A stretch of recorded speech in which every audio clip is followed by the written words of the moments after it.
Oi, pessoal. Eu decidi começar a fazer um curso de introdução ao R. Ele é um programa oferecido pela minha faculdade em conjunto com a Universidade de Salisbury, nos Estados Unidos.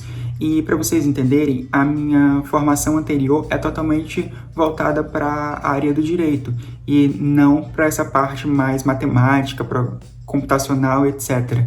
E eu decidi fazer isso porque eu acredito que essa parte é bastante promissora e é bastante importante que eu tenha pelo menos uma noção de como funciona esses mecanismos tecnológicos e como aplicá-los em novos negócios, novos projetos e entre outras coisas que podem aprimorar o meu processo de raciocínio e também de aprendizado ao fazer conexões com outras matérias. Então, a minha faculdade ofereceu isso e eu, mesmo sem ter uma noção do que é o R ou do que são os outros programas voltados a essa área de computação e programação em si, eu decidi fazê-lo justamente por esses aspectos que eu falei com vocês. E eu vou mostrar mais ou menos como é o cronograma desse meu curso, também dar uma visão de alguém que não é da área e que, a princípio, também não pretendo me especializar nisso, ou então até mesmo trabalhar com isso. Então é mais uma visão mais amadora disso tudo. Deixa eu explicar como ele vai funcionar. Ele foi dividido em aulas teóricas e aulas práticas. As aulas teóricas, elas acontecem às segundas-feiras via Zoom e também as aulas práticas acontecem no laboratório da minha universidade às terças-feiras e elas têm 2 horas cada de duração. Então, elas vão acontecer durante 4 semanas. E, inicialmente, nós temos um módulo 0, que foi prévio a essas 4 semanas, que é responsável que nós deveríamos instalar nos nossos computadores o R e o RStudio. A professora, na primeira aula que já ocorreu, ela explicou que o R é como se fosse o motor de um carro e o RStudio fosse o carro em si. Então, o que nós vamos utilizar é o RStudio e não o R. Ele é só um programa, um instrumento que vai ficar no computador para que o RStudio possa funcionar corretamente. E esse módulo 0, nós instalamos o programa, todo ele, o cronograma e demais atividades e outras comunicações com professores e outros alunos está ocorrendo pelo Google Classroom. E aqui eu estou vendo o programa. No módulo 0 é exatamente esse que nós fizemos a instalação. A semana 1, que já ocorreu, foi a parte de introdução e também apresentação dos dados que foram obtidos por um grupo de pesquisadores norte-americanos e também outras pessoas que estavam cursando o doutorado ou mestrado no Brasil e obtiveram esses dados aqui no meu estado.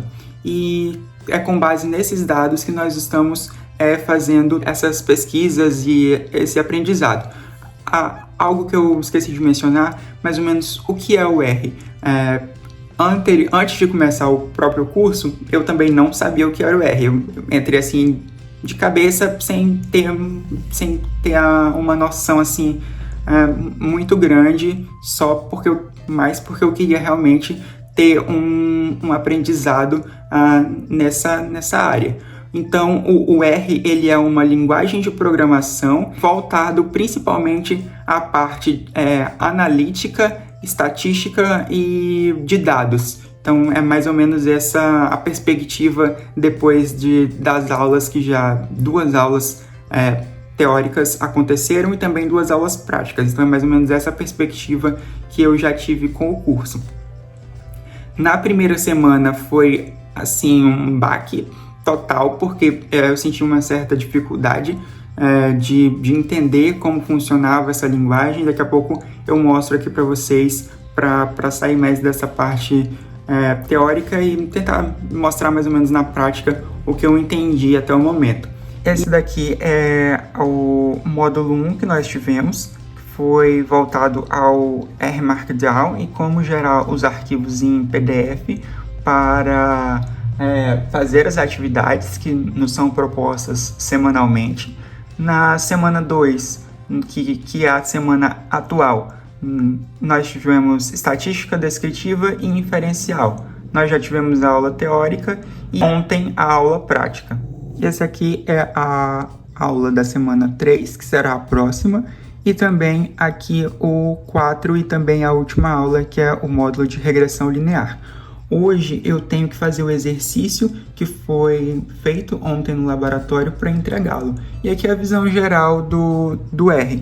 Aqui é onde nós colocamos os códigos e aqui nessa parte de baixo, no console, é onde você verifica se esse código está correto ou não. Se estiver correto, ele aparece com esse azul, com esse nome, com essa cor azul, e se estiver errado, ele dá um indicativo de erro, ou então com a cor vermelha, que ele aparece esse erro. E essas são mais ou menos o panorama do que eu vi. E é este o exercício. Aqui tem as instruções e eu vou colocando naquela parte superior. Aqui começa com a instalação desse pacote Tidyverse no console do R e posteriormente vão tendo algumas outras proposições. Algumas mais fáceis, outras mais difíceis, mas algo que eu percebi é que se houver um erro em uma letra ou não for colocado da forma como foi descrito no arquivo inserido no computador, ele já dá erro. Então é algo que envolve bastante paciência e também ficar uma observação e analisar e tentar refazer o exercício, algo bem voltado para a parte mais matemática mesmo, eu diria. Agora eu passei as instruções aqui para o tablet para ficar mais fácil de acompanhar e executar aqui no computador esses códigos. E esses códigos eles foram dados ontem no laboratório, por isso que eles já estão aqui. Porém, eles não foram feitos todos, ainda existem outras questões que devem ser entregues através do Google Classroom. E além desse exercício aqui da parte prática, também há um outro questionário da parte teórica que também deve ser entregue como componente do curso. Aqui vocês podem ver mais ou menos como são essas questões, né? Ele dá os dados e pede, por exemplo, quantos líderes de famílias não tiveram nenhuma educação formal. Aí com isso eu tenho que descobrir nos dados o número de famílias que não teve uma educação formal, e isso com base em códigos para fazer esses filtros. Nessa parte superior eu coloco o código e aqui ele me dá os dados.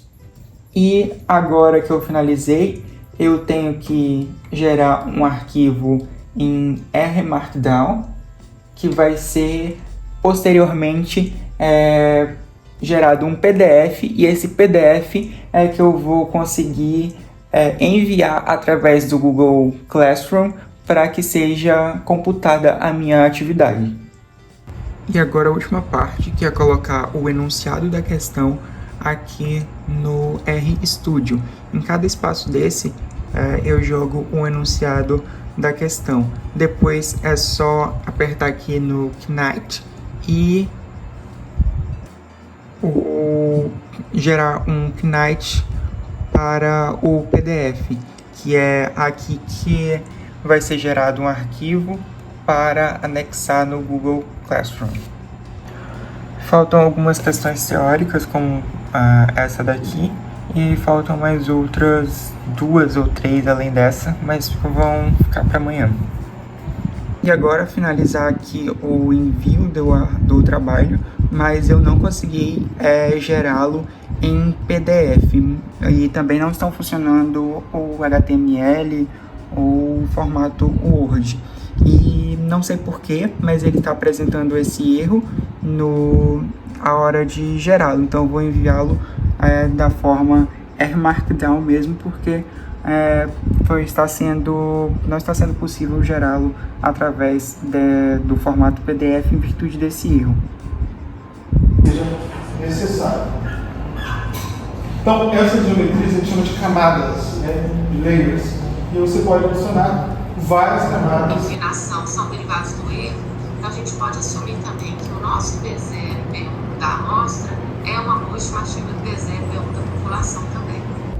E hoje é o último dia do curso de R e eu não gravei para vocês a parte 3 porque os exercícios são bem parecidos. A única diferença é que agora eles possuem gráficos e também quando eu estava fazendo o download na versão PDF deu um erro e eu fechei o aplicativo, porém ele ficou todo branco e eu não consegui gerar esse arquivo em PDF. Então uma amiga minha me ajudou a gerar esse arquivo em PDF porque o meu R deu um bug, ele estava aparecendo vazio, entre parênteses, e estava tudo branco. E ontem vocês puderam acompanhar como foi a aula online via Zoom e hoje é a aula presencial no laboratório, igual eu mostrei na semana passada. Como vocês puderam ver, não houve muita diferença. O que mais causou problemas essa semana foi realmente esse bug que eu tive no sistema e que já estava no final. Então é aquele momento que você pensa, o que eu vou fazer agora? Depois de ter passado pelas 4 semanas do curso, chegou o certificado. Eu vou mostrar para vocês. Ele veio uma versão em português e uma outra em inglês. E este é o certificado, a versão em português, e eu estou deixando aqui de fora da área de visualização alguns dados pessoais. Ele veio com uma carga horária de 12 horas, e eu confesso que eu esperava que fosse uma carga horária um pouco maior, tendo em vista que é um curso que tinha a sua parte teórica e também a sua parte de aulas práticas em laboratório, além do tempo necessário para o desenvolvimento dos exercícios em casa. E esse é o certificado na sua versão em inglês, que não há nenhuma modificação em relação ao outro que eu mostrei para vocês anteriormente, somente em relação ao idioma.